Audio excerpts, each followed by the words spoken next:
Welcome to Season 3 of the Knack for Business podcast. Over 300 episodes strong, we're here to ignite your entrepreneurial spirit with fresh insights, networking gems, and creative strategies that elevate your game.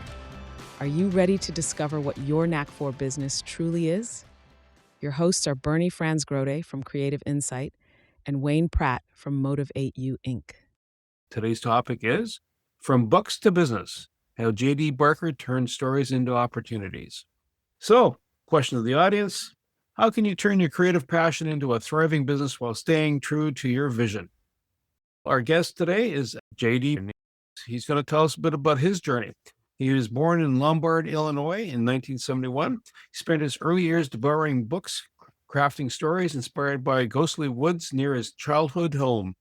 A move to Florida at 14 led him to Lemon Bay High School and later the Art Institute of Fort Lauderdale, where he earned a degree in business. While in college, Barker's writing talent caught the eye of Paul Galetto from Circus Magazine, launching him into a world of celebrity interviews for publications like 17 and Teen Beat.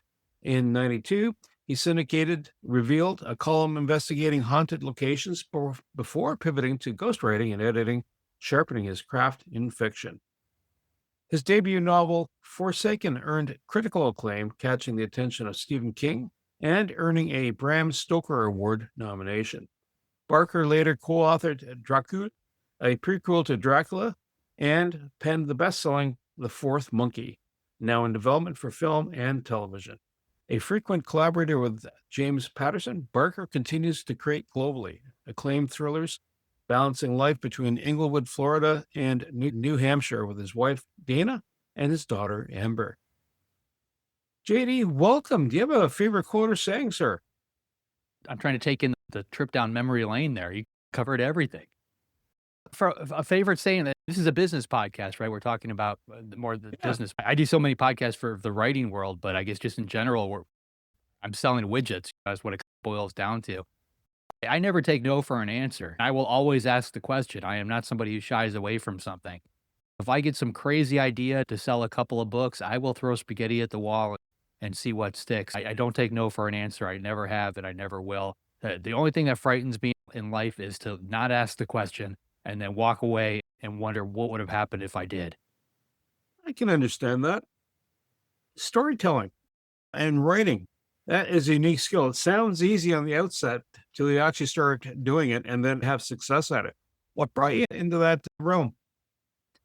I run into so many people that tell me, I've got a book I want to write, or I have the story that I want to tell, and I'll try and force them to do it. I'll twist their arm, I'll get them to sit down in front of their computer, and then they try to tap out that first sentence, and they realize it's a little trickier than that they make it seem on TV and in the movies. I've been doing it my entire life. I grew up without a television in the house, and even when we got one, there were only 3 channels back in the 70s. We had CBS, ABC, and NBC. Nothing worth watching anyway, so I spent a lot of times buried in books. I was reading from the time I was 3. I had read all the Hardy Boys and Nancy Drews by the time I got into kindergarten. Moved on to stuff like Charles Dickens and the classics. Dracula was the first adult book that I had read. I love the fact that you can open up a book and get lost in some world, meet people you've never met before, go to places you've never been before. It fascinated me. I had a sister who was 15 months younger than me, and I used to write up stories, just my first attempts at fiction. I'd staple them together, created a little library in my room. She would check them out. I would charge her late fees. So it started way back in, I was 5, 6, 7 years old or so. As I got older, my parents encouraged the creative aspect of it, but they also kept reminding me, you can't make a living as an author. You have to get a real job.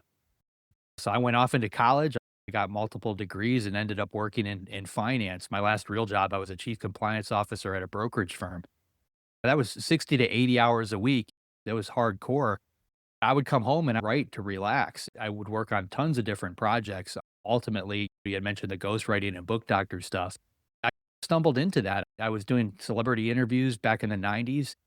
When you work with anybody at a newspaper or magazine, you quickly learn they've got a novel at some stage of development in a desk drawer somewhere. It's 400,000 words long. They've been working on it for 10 years, but it's almost done. They would hand it to me to help them out. I'd fix their grammar and punctuation, give them some ideas on story. And that turned into this little side hustle as a book doctor and a ghostwriter. I would work the corporate gig during the daytime and come home and work on projects like that at night to keep my head on straight. Book doctor. That's actually a cool moniker to have. Let's well get right out of the chute.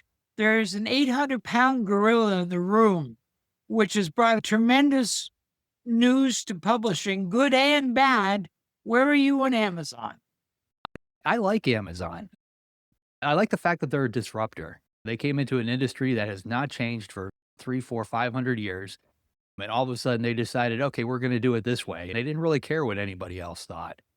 It obviously pissed off a lot of people, but that's good too, because it's forcing change across the board. I've got friends that are on Amazon imprints and they absolutely love it. I know Dean Koontz really well, and he was with pretty much every publisher over the course of his career. Now he's on Amazon. And he told me when his first book came out through Amazon, they did more to push that first title than his other publishers had for 10 or 15 years. And if you think about it, Amazon has all the perfect tools. Before somebody even buys a book, they know what that person has looked at, what they like, what they bought in the past. They can put that book in their hand. The algorithms, all those types of things, that fascinates me. That's where the business is going. And when I think about that, and I've had books with Random House, with HarperCollins, when I get a marketing plan from them, they send me the same PowerPoint presentation they've sent for every other book dating back from the time I started. It's like somebody just does a quick find replace on the title and they swap out the cover of the book, but their actual activities, how they're going to market that book, never change. Meanwhile, the world around them is changing rapidly. I love the fact that Amazon is not only leading that charge, but in many ways, they're ahead of it. Everybody else is trying to keep up. It keeps everybody innovating. Yeah, the one thing I realize from talking to other podcast guests, talk about storytelling, not necessarily as with the depth and breadth that you have. It's something that morphs over time. Your early books, how did you find your writing craft evolve from when you started out to where you're at today? The early stuff that I did when I was working as a ghostwriter, I was essentially writing for other people. I did a lot of memoirs, so I would interview politicians or sports figures, spend days with them, and then turn it into a book that I'd have to write basically in their voice. It was their story. It wasn't my story, which in some ways is comforting because it's like you're the wizard behind that curtain. Nobody has to see who you are. But I learned a lot from that process. But when I finally decided to write my own book on my own, I got a kick in the pants. I had 6 different books that hit the New York Times bestseller list as a ghostwriter. So basically books that came out with other people's names on the cover that I had written. And that gets old after a while. Ultimately, I decided to start publishing on my own. And it took me a little while to find my own voice because I had spent so much time writing as other people. To sit down and all of a sudden have to write something totally on my own, in my own voice, that was a little challenging, at the beginning too. But I overcame that and got past it, and the more you do it, the easier it becomes. I teach a lot of authors, and I've often told them, like, even if you don't have the kind of history that I do, you still have to write 200 to 500,000 words before you really figure out what you're doing. Most authors start off trying to imitate the authors that they read. So if you read a lot of Stephen King, you're going to try to write like Stephen King. You're not going to sound anything like Stephen King because he's way better than you are. But eventually, your voice will evolve from sounding like other people. You find your own tone, and your own voice creeps out and takes over. And you have to learn to trust that and go with it. But it's like anything else. You don't do it overnight. You have to practice. You have to work at it. And it's like a muscle at the gym. It gets stronger the more you use it. Do you find that if you were to write a series, and I'm thinking of some of the more popular ones on HBO or Netflix, but when you're writing a book over many series, is that something that takes a lot of heavy planning ahead of time? Even if you're talking about some kid on a wizardry path going to a special school, and then later on you hear people taking parts of the story out and going, oh, by the way, did you know? Is that, it's almost like having little Easter eggs built in, right? Is that something that's incorporated? Is that unique? Is that something that's in the tradecraft a lot?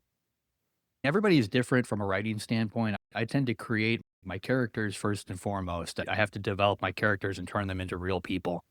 Because without that, I don't know how they're going to react when I drop them into a story. The other half of the story is the plot.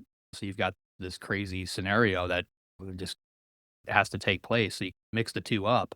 If you do it right, it's like peanut butter and chocolate. Everything comes together. I know a lot of authors that try to start with that plot. They come up with that and then they just write characters that fit. And to me, that just doesn't work. The characters are very paper. They all sound like each other. But if you have to develop all of it, I think before you can really write that first sentence, you need to understand not only the people in your scenario, but the world where it takes place. You alluded to Harry Potter. J.K. Rowling's had that world in her head probably for years before she sat down and wrote the first book. You need that type of development for it to work. Otherwise, things just don't come across as authentic. If they don't come across as real to you as the writer, the readers aren't going to buy it. Here's a tech question for you, JD. On some hand, it's elegant and practical, but on the other hand, the iPod and the Kindle aren't a book. Where are you on that? It's funny because my wife and I have had this talk, and she refused to use a Kindle for the longest time. She would be in bed reading a book like It, which weighs like 40 pounds, and her hand would be shaking trying to hold up this book. But she would refuse to read it on an electronic device. Last night she was reading on a Kindle. So I guess we all come around. In my world, I think it's like anything else. You choose the right tool for the task. If I'm traveling, I'll read a book on my iPhone, on the Kindle, or on my iPad. If I'm out running, I go for a run every day. I do about 4 or 5 miles. I listen to an audiobook. So I think in my perfect world, sitting down with just the paper copy of the book is the best, and it always will be. It's relaxing. Text messages don't pop up at the middle of your page when you're reading. There's a lot to it. Even the smell of a book. Like I've been all over the world traveling, walking into a bookstore. That smell to me is comforting. I don't think that's ever going to go away. We've talked about crafting content, the story, getting used to the publishing world and the marketing, etc. Are there other areas that mere mortals don't know about that authors do? How do you build that up? How do you build up that repertoire and have everything? Do you have a promoter? Do you have a business manager that's helps support everything? I do now. I'm a micromanager. I love to take on everything myself, but at the same time, there's only 27 hours in the day, so I can only do so much. I've broken down and gotten to the point where if a task starts to take up too much of my time, I just bring in somebody to handle it. I've got companies that handle my social media accounts, as an example. I've got 18 different Facebook accounts in different languages. It's not something I could maintain on my own. So I've got people that do that sort of thing. I've got another company that handles all my email and social media marketing. If it takes up an hour of my day, every day, it's just not worthwhile for me to do. Publishing itself has evolved a lot. When I published my first book, it was called Forsaken. I put it out 10 years ago, 2014. I self-published that book. And that was not necessarily the height of self-publishing. It was still like the little stepchild in the corner. A lot of people didn't talk about it. But I put it out in a way, I researched the entire industry, decided if I was going to indie publish that book, it would have to look like something coming out of one of the top 5 publishers. So I used Random House as a model, put the book out as a hardcover, a soft cover, audio book, hired professionals across the board, get people to handle the cover, formatting, editing. I did everything that those guys do when I put out that particular title. And I think in today's world, you have to, because you need a 5-star read. If you start off with a book that's a 4-star read, you're already in trouble. So you need a book that people are going to talk about, and you need to put it out in a way that's on par with the top producers in the industry. It doesn't matter if you're selling cars, soda, or books. You're competing with the top dog every time. So that's what you have to keep in the back of your head. I indie published that first book. I sold a lot of copies. It was enough to put me on the radar of the traditional guys because they watch that sort of thing very closely. If they see somebody selling books on their own, they want a piece of that. So I had no trouble signing a traditional deal. I ended up getting a 7-figure deal with a movie and a TV show attached to it for Fourth Monkey and the 4MK series. Published it through HMH, which is now part of HarperCollins. So I got a taste for that side of it too. I published a couple of books on the traditional side. I noticed a couple big discrepancies between the two. I didn't like the loss of control that I had. On the traditional side, you turn in a book and they can do anything they want with it. They put whatever cover they want on it. They can change your author name, could be tiny little print and the title is nice and big. They can change the title if they want. They can do whatever they want to it. I didn't like that, but more importantly, I didn't like the economics. When you indie publish a title, you get roughly 70 cents on the dollar because you're acting as the publisher and as the author, so you're taking a bigger piece of the pie. When you go through the traditional model, they hand you a nice big advance check at the beginning, but you've got to pay all that money back and you've got to pay it back in these small increments. And you're lucky if you're getting 15 to 20 cents on the dollar to pay back that big nut they cut you at the beginning. It weighs on you after a while. The fact that I signed that 7-figure deal, I would encourage everybody to do that. If you're offered life-changing money for a book, by all means, take it. I got a couple books in and I got to the point where I didn't need that money. I was doing pretty good financially. I wrote a book called A Caller's Game a few years back, and I reached out to my agent and I said, okay, we're going to handle this one a little differently.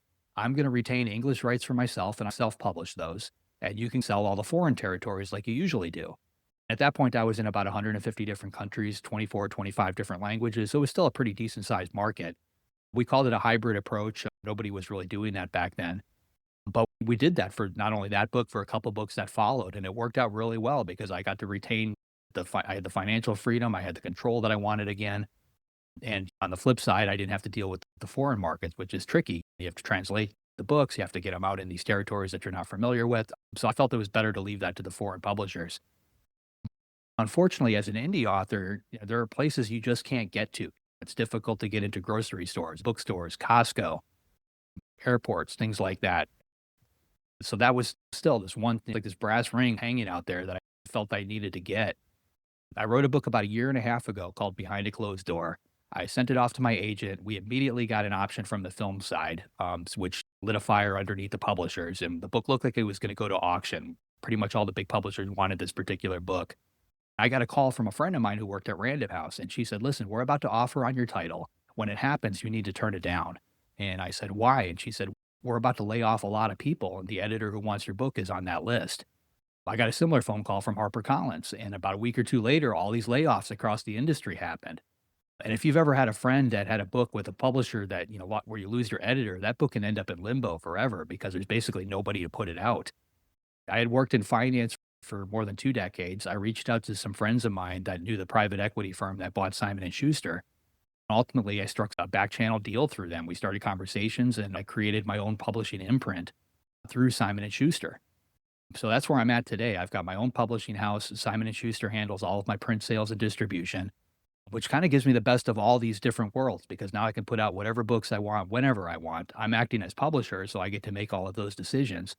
But I have Simon & Schuster as the backbone, so I can get it into all those places I couldn't get to before. So that's what I'm doing today. This industry has completely changed, at least for me, over the last 10 years. JD, one thing, I am an author, and I've sold 5 of the copies. Woohoo! Congratulations. Thank you. Tell me about your co-authoring with James Patterson. I love to co-author because I had mentioned all the book doctor and ghostwriting stuff I did. Those were collaborations that I did with other people.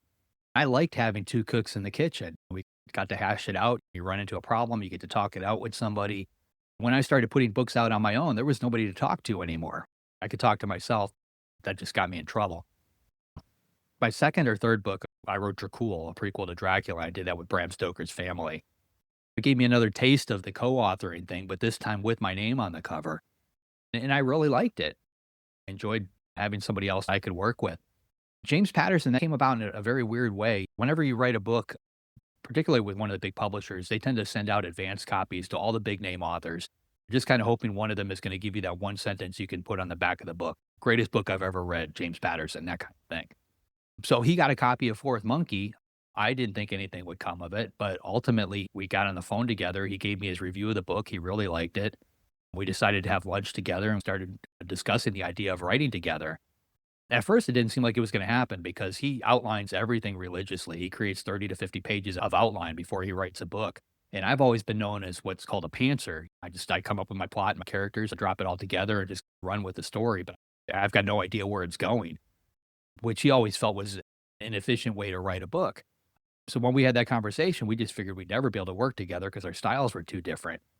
A couple months later, we talked again and he said, you know what, let's try it your way. Let's try pantsing a novel. So we did that. I would write a chapter. I would paint Patterson to some kind of crazy corner, this hard situation, thinking he's never going to get out of this. I would send him those pages, and 15 minutes later, he would not only write his way out of it, but he put me into something even crazier. We just went back and forth like that until we had this book done. And it's the twistiest book I think I've ever written. It's called The Coast to Coast Murders. We had a lot of fun with it. But when we finished it up, he called me and he said, we're going to try it my way. I'm going to send you an outline. So he sent me an outline for a book called The Noise. After writing that, he converted me.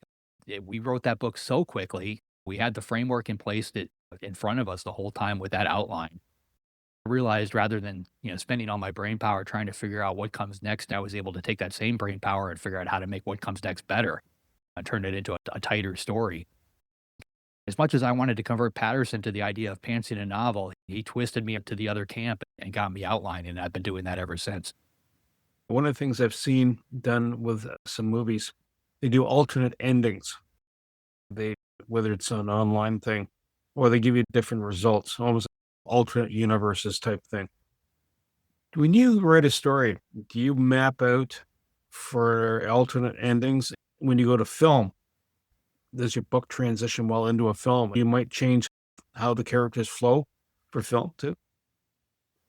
Yeah, all of the above. So The Noise is a good example because that one got optioned by a company called E1 while we were actually writing the book, which meant when we wrote a chapter, a copy of that chapter went off to the people at E1 and they got to weigh in on it. Not only was Patterson telling me what to do and me telling Patterson what to do, we had producers and directors and writers telling us what to do. We wrote 6 different endings for that book before we landed on something that made everybody happy. But I have no problem doing that.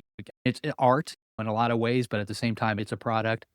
So you've got to tweak that product and you get it right. I'm working on a book right now. I'm rebooting an old franchise from the 90s called Flatliners. We wrote 3 different endings for that book until we landed on one that ticks all the boxes. It works great as a book. It works great as a movie. I've got 8 different projects in various stages of Hollywood hell at this time, and they all move along at different paces. I've had many where I have taken, like, they've come to me and said, what did you cut out of the book? What is not on the pages of the actual book? Particularly on the streaming side, if they're making a series out of something, they want to know what nobody else has seen yet. So all of that material at one point or another gets used. Something that I think is interesting. I love publishing. I love writing. I love talking about it. I also have listeners that are very pragmatic. They're into a trade. I've heard it said that all sales is storytelling. And I have a feeling you would be able to generate with that and have some fun. And that if you can storytell, you can sell. I wondered what your thoughts were. Absolutely. I had mentioned that I worked for a brokerage firm. So the firm I was with, this was back in the 90s in Boca Raton. If you've ever seen the movie The Wolf of Wall Street, that is not far off from the reality that was happening at that time. They would take a lot of young kids straight out of school, get them licensed with their Series 7, put them on the phone and hand them a script. The funny thing is everybody got that same script. Some people could tell it as a story. Some people could get on the phone, make a list of the bullet points for that script, and they would spin it into a tale that they could tell to somebody else that they've never met before. Those were the ones that were really good. Those were the ones that closed every sale, the ones that ended up earning a lot of money. So yeah, sales is storytelling. Almost every industry is. Even the news, in a lot of ways, it's storytelling. If people don't pay attention, if you're not able to captivate that audience, they're gone. They move on to something else. So when you're having people saying, here's 3 different endings, and the publisher or filmmaker or colleagues kick in and say, is there a perfect formula for one size fits all, or is it market driven? For example, if I'm reaching out into Europe or Asia or North America, do you find that sometimes certain endings or certain storylines are best fits for those spaces, or is it all universal? Not necessarily universal. If anything drives it, it's probably budget. When you're writing a book, it's a movie with an unlimited budget that plays out on paper. You can do whatever you want. But the second they decide to film that, all of a sudden you've got a location, you've got, talent, you've got props, there's a cost involved. A lot of the changes that I've seen made, at least on my side, it's been budget related. That book that I mentioned earlier, A Caller's Game, when I wrote that one, I got a little cocky. Up until that point, everything I had written had been optioned. And I'm like, I'm going to write something that can't be optioned just to see what happens. So I literally blow up like half of New York in this book. I'm thinking there's no way they could possibly film this. As soon as we turned it into publishers, Ridley Scott's company picked it up. It got optioned. They started going down 2 different paths. It's about a radio DJ who works for Sirius XM. She's basically like a female Howard Stern. And about 20 minutes into her show, somebody calls in and confesses to murder live on the air. And not only to the one murder, but tells her that he's going to continue unless she keeps him on the line. This whole thing plays out on the air. When they were working on the screenplay, they basically had two options. One was the full blown, we're blowing up all in New York, and this is very expensive. And I think they got somewhere between $200 or $300 million as a price tag for that. Or we can do the low cost version where the whole story takes place within the recording studio and the radio studio booth. So all these things are still happening. They're still blowing up, but the DJ doesn't actually see them other than on the news, which her limited exposure. And that took that price tag down to about 40 million. So there's a lot of different ways that they can do things. But for the noise, I think that was a big part of it. Like they looked at some of the endings they had and this is just too expensive. The scale is too large. We need to bring this in. So you just tweak it. You make that work. A lot of times when I'm forced to redo an ending over and over again, it gets better. It's really squeeze water from a rock and all of a sudden you land on one and it just feels right to everybody. If your book is being crafted with the intent of going to a movie, do you ever shape it with a view of who's going to be acting in that role? Like some people have a certain panache, they have a certain style. If you were Sean Connery, I could see him in a spy thriller, right? We can see him playing the Highlander. You can see certain roles, right? Do you ever craft a story or reshape the story to fit for an actor? Not necessarily because it's going to become a film or a TV show, but on the writing front, I've often used actors and actresses as the basis for characters because you can create them quick and dirty. I don't have to create a real person anymore. I can say this person is like Ben Affleck. And all of a sudden, I've got somebody's mannerisms, I've got his speaking patterns, I know the way he moves. So I can duplicate that as a character on paper without having to start from scratch and create a person. I would love to be able to write to the particular person that's going to play that individual, but the truth is it doesn't work that way on the Hollywood side. The story gets picked up, it gets optioned. You're lucky if you get a writer, you're lucky if you get a director. If talent signs on, you're lucky. So much comes down to scheduling. You may have 2 or 3 people that you would love to see, but this person's schedule just happens to have availability, so that's the one that you get. You don't necessarily get a choice in any of it. Every time they go out with a project, they go out to the various talent agencies, they give me a list of everybody that they're targeting. It's always the same list. You see The Rock on there. You used to see Bruce Willis all the time. It's Ryan Reynolds. It's the same list of people every single time because they scattershot and just hope somebody's got opening availability on their calendar and they can actually get it done. You have an interesting perspective working on Wall Street and being a writer and a publisher. There's been a suggestion that the modern movie people can't do anything that isn't a sequel anymore, that no one will write original copy. Now, I assume that's an overstatement, but why do you think there's so many sequels? I think we all feel that way. Ultimately, I'm a consumer. I love movies. I love TV show. I watch everything I possibly can. The truth of it is they're playing it safe. In a lot of ways, they don't have a choice. We came out of COVID and the film industry was wrecked. I've got 3 movie theaters near my house that have closed down and they probably will never reopen after COVID. And then immediately after that, there was a writer's strike and the talent strike, which made things even worse. So the studios, from their standpoint, have to be very careful where they put those dollars. I think if you talk to anybody that works in the industry, they would love to develop something that nobody's ever heard of, some unique something or other, which they used to do back in the day. But nobody's willing to stand behind that anymore. The studios won't roll the dice on something that isn't guaranteed income. I don't want to point the finger at Marvel, but in a lot of ways, Marvel's responsible for this because they put out a Marvel movie, it's going to generate $1 gazillion. They know that. So from their standpoint, why not devote all the resources to the next Marvel movie rather than gamble on 15, 20 other ones? It's sad, but that's where we're at. But I do see things changing because of the streaming market. It's getting easier and easier for people to watch whatever they want, whenever they want at home. And because there's so many different channels, so many different streams available at this point, they're looking for content, I think, on that front. I've got plenty of things that were initially optioned for film that are now in the works for a streaming series. And frankly, I like it better because there's nothing worse than a director calling you up and telling you, I love this book, but this is everything we're going to have to take out to get it less than down below 2 hours. And they got to chop out about 60% of that title. But when you're making a series, if you're doing 6, 8, 10 episodes, they can tell that entire story. The pieces that you took out of the book, they want that extra material, which I feel is better.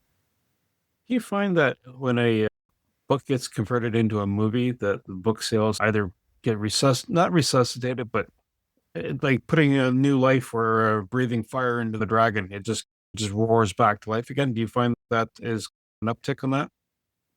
I always tell my film agent, movies and stuff to me, they're advertisements for the book.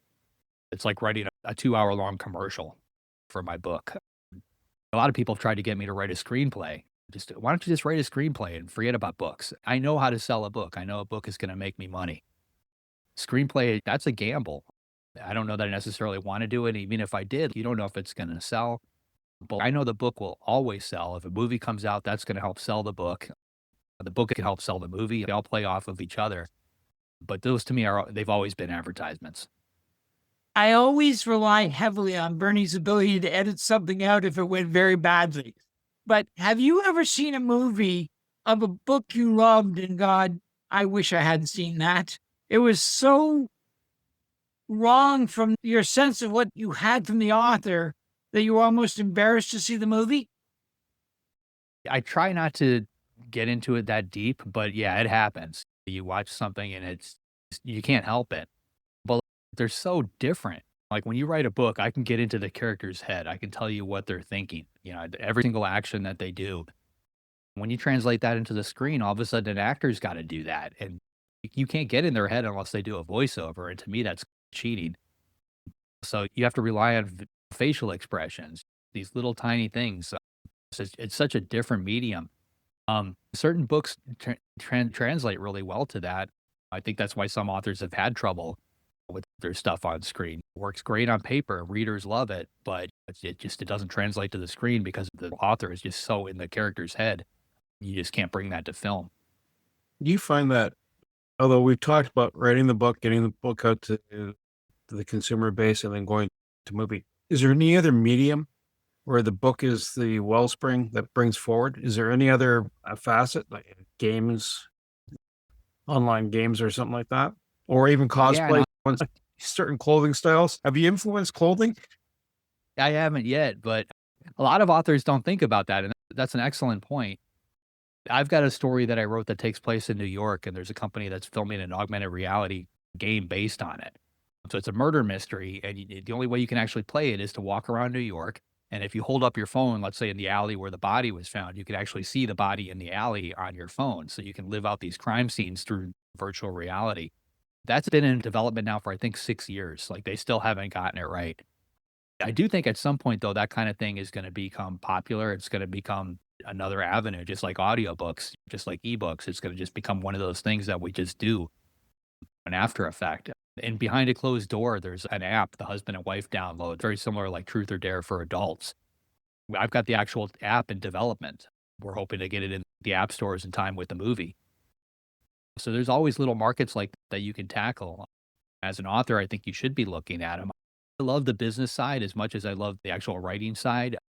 Some of the conversations I've had with Patterson, the best ones are on marketing. They've got nothing to do with actually writing books.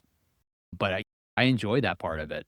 I'm always looking for new venues, new ways to sell titles.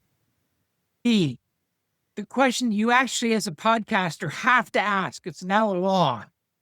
AI, a useful tool or sacrilege?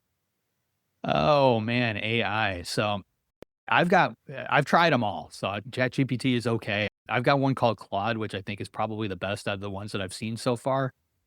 But it's good for certain things. If I need to create the back of the cover text, those 200 words describing the book, I can drop the whole book into Claude. I can tell it, give me 200 words describing this for the back of the paperback, and it'll do it, and then I just have to clean it up and get it done. So it can be used to save time. It's great for creating copy for Facebook ads, for things like that. But if I wanted to actually write a story with it, you have to think about what it actually is. It's an encyclopedia. It can only regurgitate what it's been taught, what it's been shown. When I write a thriller, 1 + 1 needs to equal 3. Ask an AI, 1 + 1 is always going to equal 2. It's not capable of a creative thought. It can regurgitate stuff that's been done before, but I need something that's never been done before. It has evolved tremendously over the last couple of years. I'm pretty sure at some point it is going to have a creative thought, and When that happens, I think we're all in a lot of trouble. I'm not necessarily worried about it because people buy my books for my voice, my author voice. Like that's what actually sells them. So yeah, an AI at some point might be able to craft a good fiction book, but it's going to be that AI's voice. So to me, that's no different than I don't see people like Stephen King or James Patterson as my competitors. I see them as fellow authors. So if an AI is actually capable of writing a legit book, it's just going to be another book on the shelf. I don't see it as a problem. Creative control. We've talked about movies, other venues, gaming applications, etc. How do you negotiate the creative control piece? The filmmaker goes, I got to make 2 hours a movie. I can't use everything. How do you balance out? I can't lose these core pieces of the story. You want to shave it, but no, otherwise it's not the story. How do you set that up? This all, in my mind, it comes down to IP more than anything. There's never anything that I feel they need to leave in the story or that they should take out of the story. Like, as far as I'm concerned, the story I wanted to tell is the book itself. If an audiobook narrator reads it, it's already somebody else's take on that story. It's already different. When you sign a film contract, you have to give them free rein, let them do what they want with it. But on the IP side, as an author, you have to be very careful because those contracts, like the typical one that I've seen on the film side is like 300 pages long. They can take away a lot of rights with one or two sentences buried on page 180 or someplace in there. You need the right person going through that document. And I've got some fantastic attorneys working on those kind of things. But to give you an example of 4MK, my thriller series is in development with Lionsgate for a series. They own the rights to some of those characters. If I wanted to write a book right now based on the characters in that particular series, they may or may not be involved depending on the level that I write those characters. So you have to be very careful with that sort of thing. David Morrell, who wrote Rambo, he wrote First Blood. He didn't keep any merchandising rights. Back in the 70s, he didn't realize that book was going to go where it went. And he left a lot of money on the table because he didn't retain those rights. If you think about Star Wars, Lucasfilms, it made $1 gazillion because of merchandising rights. The films are great, but a lot of ways I talked about films being advertising. Those films are advertisements for the products.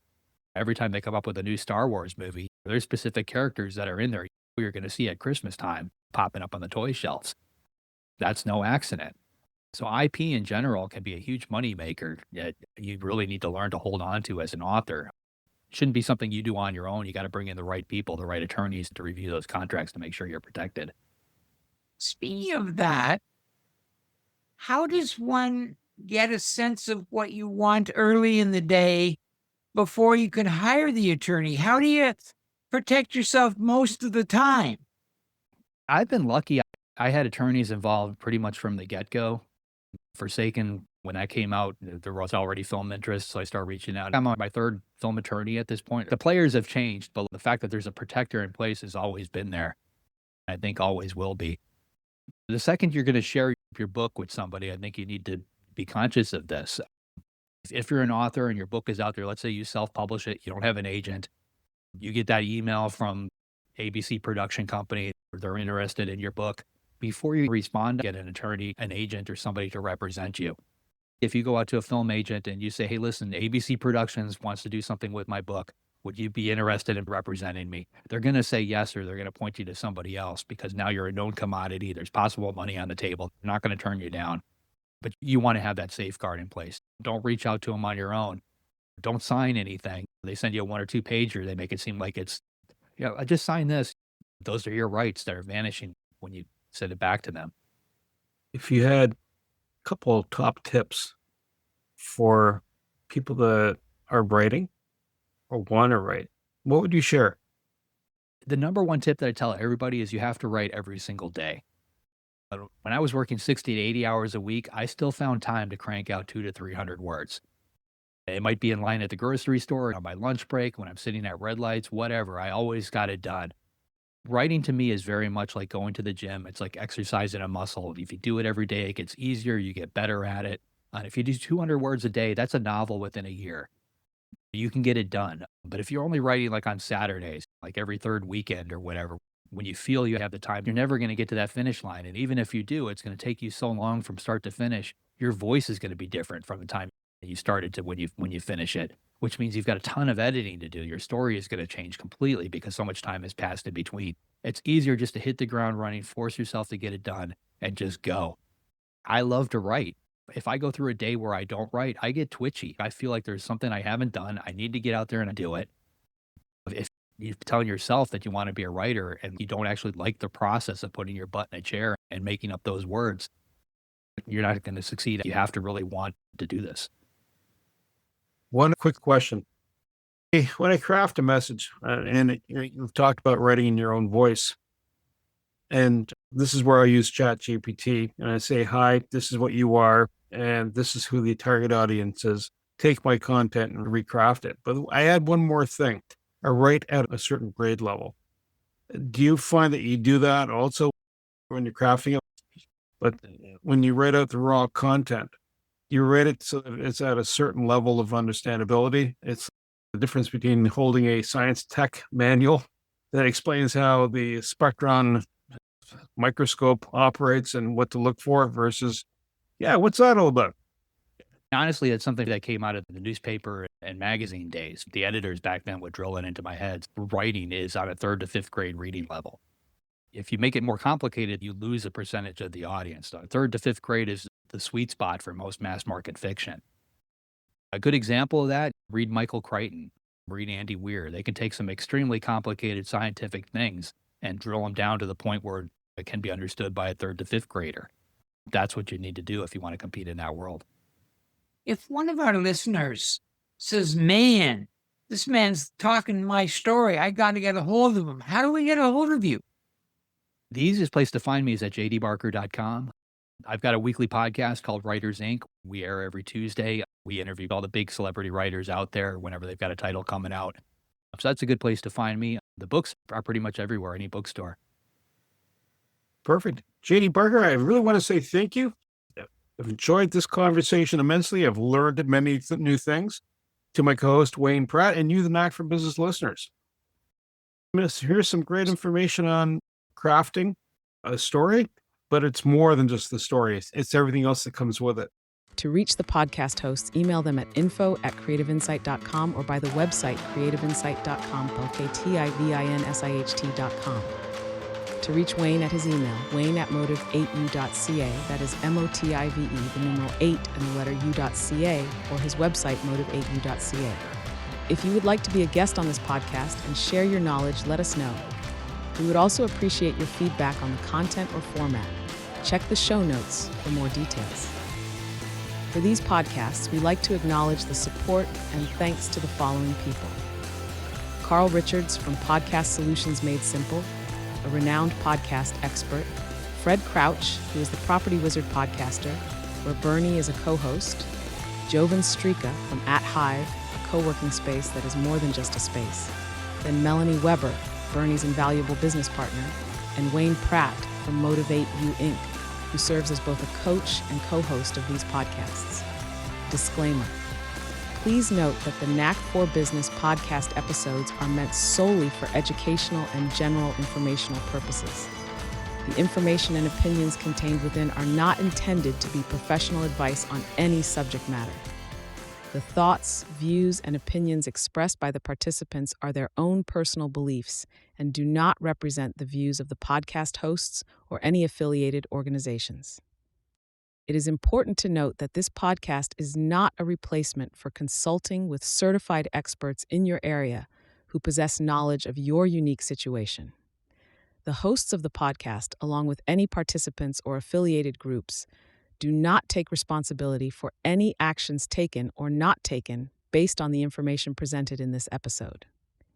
It is highly recommended that individuals seek guidance from their own personal advisors in fields such as accounting, law, or other pertinent areas prior to undertaking any actions or making decisions that may impact their financial, legal, or other aspects of life.